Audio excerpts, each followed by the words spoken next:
Hindi pa nga napasok ang December, eto na talaga naman tag-ulan na. Naaalala ko pa noon nagtatrabaho ko, eto yung mga time na hirap talaga akong bumangin pagpanggabi kasi nga ang sarap matulog dahil malamig ang paligid. Kung nagtataka kayo kung nasaan kami, nandito kami sa Imperial kila Mama Che dahil si Mickey talaga namang gusto lagi dito pumupunta at maraming kalaro. Ito yung araw na birthday ni Kuya Brent at talaga namang pinilit nila kami dito kami matulog kaya eto si Papa Bonner nakahiga pa dito sa gilid. Akala mo talaga bagong panganak. At eto nga si Mickey Bu at si Gray, nako ginulo na ang bahay, kita nyo napakakalat. Niyayakag ko na nga siyang umuwi pero ayaw niya, dito muna daw siya hanggat walang pasok. Pwede ba yun? Kaya naman ayun, naku, inabot na kami doon ng linggo.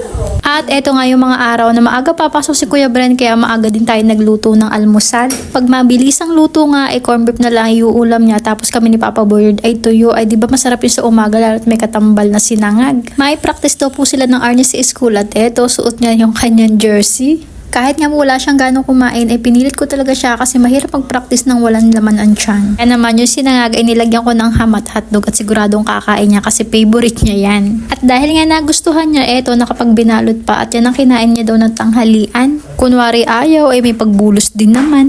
Napapansin ko kasi simula nung nag-arnis siya para siyang namamayat pero napapansin ko tumatangkad din siya. Nayaan ko na laang din dahil gusto niya talaga daw mag-arnis. Lagi ko na lang talaga siyang binibili na wag magpapapawis kaya lagi may baong damit. Aba pag hindi niya sinunod yun malamang hika is waving na naman sa kanya. Tsa.